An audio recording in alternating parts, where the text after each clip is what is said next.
Coming up, TAMUK hosted Family Weekend, inviting students and their families to campus for food, live music, and activities. And the Student Engagement and Campus Life Office launched Hispanic Heritage Month. Plus, TAMUK spotlighted international students in a feature exploring their journeys to Kingsville. Students shared their experiences, challenges, and hopes for the future. Also, Javelina fans packed the stand for TAMUK's first football game of the season. The night kicked off another year of tradition, excitement, and school spirit. This episode of the Javelina Broadcast Network starts right now.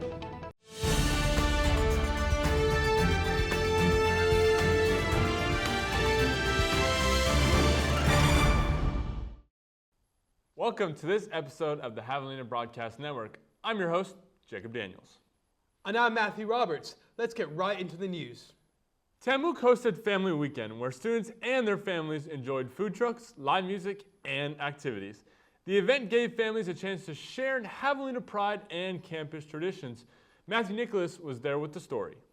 Thanks, I'm Matthew Nicholas here with the South Texan at the annual Family Weekend, where there's food, games, and a lot of fun. How does it feel having your family here or just being part of the weekend vibe? I love my family being here. I get homesick really easily, so it's great just to hug them and be with them and talk with them. And then we're gonna go bowling, which is, I can reclaim my title as family chaplain. So no, I'm really stoked that they're here. What has been the best part so far?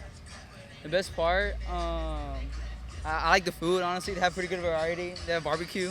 We're gonna wait in line to get that in a bit, and some tacos too, yeah. What has been your favorite moment out of today? Out of today, well, seeing my daughter, I hadn't seen her in a while, so that was my favorite moment. But looking at all the people that are here and the different types of music that they're playing really allows me to see, okay, that's why she calls this home. Thank you, I'm Matthew Nicholas, back at the desk with Jacob and Matt. The Student Engagement and Campus Life Office launched Hispanic Heritage Month with food and classic Tejano music in the Tejas Room. Students came together to celebrate culture and community. Our reporter, Lavelle Barrera, was there on the scene. Thank you so much, Jacob and Matthew. I'm Lavelle Barrera here with the South Texan at the Tejas Room and the N-Sub, where the SGA is giving away free food in celebration of the Hispanic Heritage Month kickoff. What do you believe is the importance of Hispanic Heritage Month? The importance of Hispanic Heritage Month for me is embracing my culture and being able to honor those that came before me. What are some of your favorite Hispanic foods? Oh my God, I love menudo. Menudo's super good. And tacos de tinga, oh my God, they're super good, yeah. What is the importance of Hispanic Heritage Month in your own words?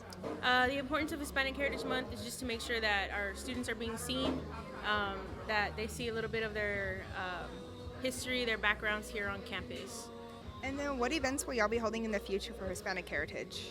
So we had our kickoff today. We're going to be hosting a DIY sugar skull painting and frame making in preparation for Dios de los Muertos. We have our well sought after Loteria event that we have coming up. And we're also having a community event where we're going to help clean up downtown Kingsville. So what is the importance of Hispanic Heritage Month in your own words? So the importance of Hispanic Heritage Month, in my own words, would probably be just having the family together, knowing and understanding where we come from and trying to carry those traditions from years on out.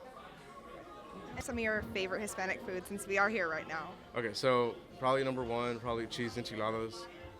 I always get them every time I go back home. And then for dessert and stuff, I love buñuelos. And my favorite.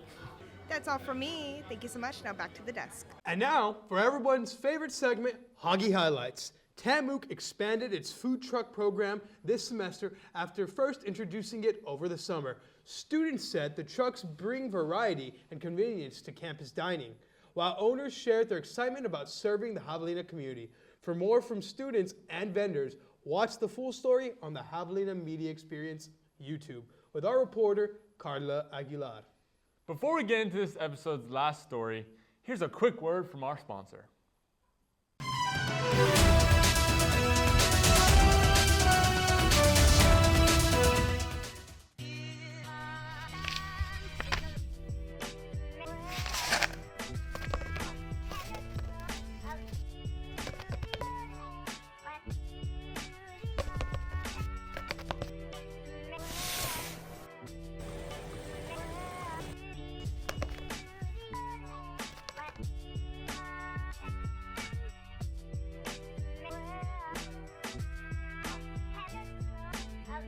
South Texan, by students, for students.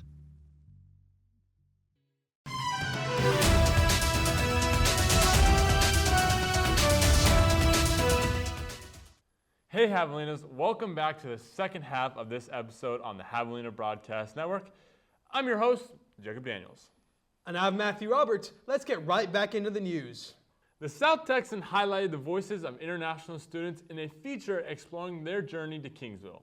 Students shared the steps they took to study abroad, the challenges they faced along the way, and what they hoped to experience during their time at TAMUK. Our digital editor, Ciana Cortez, was there with the story.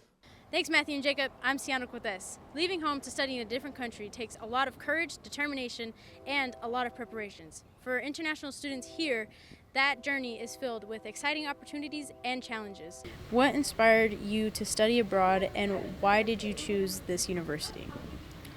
Well, I've been a bachelor student here as well, so one of the major reasons why I decided to come to the U.S. to pursue my studies is because psychology is still like a growing field back in India. So it's always been a very good training program as well that's being offered at the university here at Texas A&M. The counseling program is really good. It's very application-based, and I get to take part in the practicum after completing the requirements, which is honestly really exciting. What was the transition like moving from your home country to here? The transition was honestly good. I did not expect such a smooth transition because when I moved, it was still like 2021, so it was still like COVID time back then. But even now, moving here to Kingsville was still a smooth transition. Everyone has been welcoming. I've made friends so far, which is really great. Like everyone has been really open, and it makes me feel like, okay, you know what? I've already found my people, which is really fun. How do you think studying abroad will impact your future goals? I think it will definitely give me a very good understanding of how my field, psychology, is applied, and like how I can use it to meet my goals, which is to be a therapist and to also conduct research, which I will do because I do want to pursue a PhD as well. So I think it will just give me the right direction, it will give me the right guidance, and honestly the right experience to also get into my further programs and get the required experience that's needed for me to succeed as a therapist and help people. What inspired you to start working with international students? When I was studying at the University of Nebraska-Lincoln, I was working in an international office. And that's when I really enjoyed working with international students and scholars. And I said, this is what I want to do. And I changed my career. I was in a school psychology program, but then I changed. I was an international student myself. So I know what it feels like when you're going through that, coming to another country, adapting. And so I had my own personal experiences, and I enjoyed working with them, and it gave me extreme satisfaction just to help somebody else navigate the system and see how they accomplish their goals and adjust to the campus. That's all for me. This has been Ciana Cortez, your digital editor. Now back to the desk with Matthew and Jacob. Now it's time for some sports. The first football game of the season saw the Javelina fans pack the stands for TAMUK's first football game of the season. The night marked the start of another year of tradition, excitement, and school spirit. Our editor-in-chief, Jacob Daniels, was there with the catch. Football season is here for the Javelinas, and the South Texan has exclusive interviews and footage for the 2025 season.